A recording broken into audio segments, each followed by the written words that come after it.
O Windows 7 é um sistema operacional inesquecível para quem o utilizou. Fato, não à toa, mesmo após quase 20 anos de lançamento, ele ainda é alvo de diversas homenagens na internet afora e ainda é um sistema utilizado no dia a dia por inúmeras pessoas. E a importância do Windows 7 vai bem além. O próprio fato de a Microsoft ser tão idolatrada na área de sistemas operacionais para computadores é em uma grande parte graças ao Windows 7, ainda que ele tenha usado de base esse sucessor dos sistemas operacionais mais fracassados da história. E por falar em história, é fácil dizer que o Windows 7 tem um lugar ao sol absoluto na história da tecnologia, justamente por isso que eu vou contar a história dele hoje. Roda! O Windows 7 deriva de uma tentativa da Microsoft de recuperar o respeito e a confiança dos usuários gerais de computadores. Isso porque antes dele, o último sistema operacional lançado pela empresa havia sido o Windows Vista. O Windows Vista surgiu como sucessor do Windows Longhorn, um sistema que era protótipo de uma grande atualização do Windows XP e foi se tornando basicamente um mega laboratório de testes da Microsoft, o que acabou fazendo ele se tornar uma parada quase que impossível de se utilizar por um usuário. Entretanto, assim como seu antecessor, o Windows Vista era inutilizável. Ele tinha uma ferramenta de segurança e controle de conta do usuário que era simplesmente ridículo e só insistia a sua tela com avisos desnecessários, uma interface que era muito pesada para os computadores, lentidão, incompatibilidade com diversos drivers e dentre outros fatores. Além de que, segundo o TechTudo, a Microsoft meio que só estava tentando copiar o estilo de sistemas operacionais da Apple por causa que a empresa do Steve Jobs havia zoado eles na TV. Uma parada que de verdade só não é pior que o processo que a Microsoft levou por causa do Windows Vista. E sim, até processo esse sistema rendeu para a empresa. Devido a tudo isso, a Microsoft se viu obrigada a se redimir com os usuários e lançar um novo sistema operacional que possuísse o que o Windows Vista possuía de bom, botasse nos computadores da época, priorizasse os usuários e fornecesse a melhor experiência já vista com computadores, talvez até que fosse mais bonito que o Windows Vista, que era bem bonito, eu sou obrigado a admitir. E veio esse cenário que 3 anos depois, em 2009, foi lançado o Windows 7, um sistema que utilizava a mesma base do Windows Vista, embora não fosse chamado Windows 6.1, era muito mais otimizado e olha só que interessante, teve sua divulgação em torno da ideia de você transformar sua casa em festa para comemorar o lançamento do sistema operacional. Segundo o Wikipedia, o Windows 7 foi uma atualização mais modesta e focada para ser eficiente, limpa e mais prática de se usar, com a intenção de torná-lo totalmente compatível com aplicações e hardwares dos quais o Windows Vista já era compatível. Além disso, o Windows 7 trouxe mudanças na barra de tarefas, trazendo a função de fixar atalhos de aplicativos, uma nova versão do Windows PowerShell e uma série de mudanças no menu inicial. O desenvolvimento do Windows 7 percorreu muitos estágios internos e versões experimentais. Suas versões iniciais ainda lembravam bastante o Windows Vista, mas com o tempo foram sendo removidos excessos, polidos os drivers e ajustados a APIs. A receptividade do público durante a fase de testes foi essencial. As pessoas forneceram relatórios de desempenho, compatibilidade de aplicações e afins. O cronograma final foi dividido entre a liberação para fabricantes em 22 de julho de 2009 e ao público geral em 22 de outubro de 2009. A Microsoft também lançou o Windows Server 2008 R2, uma versão experimental do Windows 7 apresentada na mesma conferência que ele, a Professional Developers Conference de 2008. Por falar nessa conferência, tem imagens do Windows 7 mostradas nela e publicadas em um artigo do Mac Magazine. O Windows 7 entrou no mercado com ofertas, atualizações e um plano de comunicação que enfatizava simplicidade e compatibilidade. As primeiras semanas de venda superaram expectativas históricas da própria Microsoft, sendo que, segundo o exame, havia vendido mais de 240 milhões de unidades em apenas Isso não é à toa, já que além do que eu já sei, o Windows 7 também trouxe muitas coisas novas. Vale citar também as funções AeroSnap para encaixar janelas e AeroShake para minimizar janelas, a integração com bibliotecas no Explorer para facilitar a organização de arquivos e reformulação de programas como Paint, WordPad, o Windows Media Player e o Windows Media Center. O efeito prático foi unir produtividade e design moderno sem sacrificar performance. O tão odiado controle de conta do usuário do Windows Vista foi repensado para reduzir avisos e manter apenas os realmente necessários. O Windows Defender passou a vir nativamente no sistema operacional, algo que era novidade na época, um antivírus já havia instalado no computador. Assim como o Windows Vista, o Windows 7 possui 6 diferentes edições disponíveis: Starter, Home Basic, Enterprise, Home Premium, Professional e Ultimate, das quais o Home Premium, Professional e Ultimate apenas são vendidos para a maioria dos usuários, enquanto as outras são oferecidas a empresas e pessoas específicas.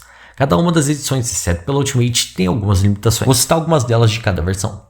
A Starter só permite 3 aplicativos simultâneos ao mesmo tempo, não permite troca de usuário sem desligar o PC e não possibilita a troca do tema nem do papel de parede. A Home Basic, que suporta apenas um processador físico, não inclui recursos como backup de rede, a criptografia FS, não conta com o Windows Media Center, uma aplicação que permite assistir TV aberta pelo computador. A Enterprise não oferece suporte a criptografia de disco rígido, não tem suporte para instalação de pacote de linguagem multilingue e suporta somente até 4 GB de memória RAM na arquitetura 32 bits. A Home Premium não permite que o computador seja parte de um domínio corporativo, não possui o subsistema para aplicações baseadas em Unix ou SUA, que é um aplicativo que permite os usuários executarem aplicativos Unix e suporta apenas um processador físico. E a Professional não possui as criptografias BitLocker que protege os dados do disco rígido e criptografa unidades externas e pendrives respectivamente. Não inclui otimizações e recursos específicos para ambiente VDI, como suporte aprimorado para múltiplos monitores, microfones, e não possui o Branch Cache, que é um recurso que reduz o tempo que arquivos demoram para baixar. Voltando a falar do Windows 7 como todo, em 2011 foi lançado o Service Pack 1 do Windows 7, conhecido como SP1, que para mim é o nome de um jornal da Globo aí, mas beleza. Service Pack Pack 1 é o pacote que reúne todos os pacotes de atualizações lançados para o Windows 7 até sua data de lançamento, que foi feito visando garantir que o sistema operacional seja mais seguro, confiável e compatível com novos softwares e hardware. Detalhando um pouco mais, nele estavam inclusas as atualizações que estão aí na tela e atualizações de segurança lançadas até então, melhorias no Remote FX, um recurso que melhorava o desempenho do sistema, suporte à memória dinâmica no Hyper-V, um recurso que otimiza o uso da memória RAM em máquinas virtuais, e suporte a Advanced Vector e Census, ou AVX, um recurso que otimiza os cálculos realizados pelos processadores, além de melhorias na compatibilidade do Windows 7 a programas como Microsoft Office 2010, Adobe Creative Suite CS5, AutoCAD 2011, CorelDRAW X5, Sony Vegas Pro 10, VMware Workstation X.7, VirtualBox 4.x e Norton Internet Security 2011. Como eu disse, esse pacote foi lançado em 2011, ano anterior ao lançamento do Windows 8. E veio com a premissa de ser um sistema operacional projetado em computadores com telas sensíveis ao toque, tablets e outros dispositivos, mas que tomou o mesmo rumo do Windows Vista. Problemas atrás de problemas, interface que não se parecia nada com o de computador e por isso era horrível de se utilizar, integração forçada com SkyDrive, atual OneDrive e por aí. Nesse cenário, a maioria das pessoas sequer perceberam que a Microsoft havia lançado um novo sistema operacional e preferiram permanecer no Windows lançado um ano antes de eu nascer. E as coisas não mudaram nem mesmo no ano seguinte, no lançamento do Windows 8.1, onde a Microsoft tentou corrigir problemas do Windows 8, mas não mudou muita coisa. O sistema continuou não sendo muito atrativo para as pessoas. Já o Windows 7, por outro lado, pôde conquistar um lugar ao sol ainda maior nesse meio tempo, tendo bastante espaço entre os fãs assíduos de jogos, já que rodava extremamente bem com o DirectX 11 desde o seu lançamento e dava às pessoas os gráficos mais avançados. Mas foi no ano de 2013 também que o suporte para a versão RTM foi encerrado, o que significava que a partir de agora só se podia usar o sistema operacional na versão SP. 2 anos depois, em 2015, foi lançado o Windows 10, terceiro sistema operacional lançado desde o Windows 7, que ainda assim não desfalcou a liderança. Apesar disso, o Windows 10 teve uma recepção calorosa por parte das pessoas, assim como o Windows 7,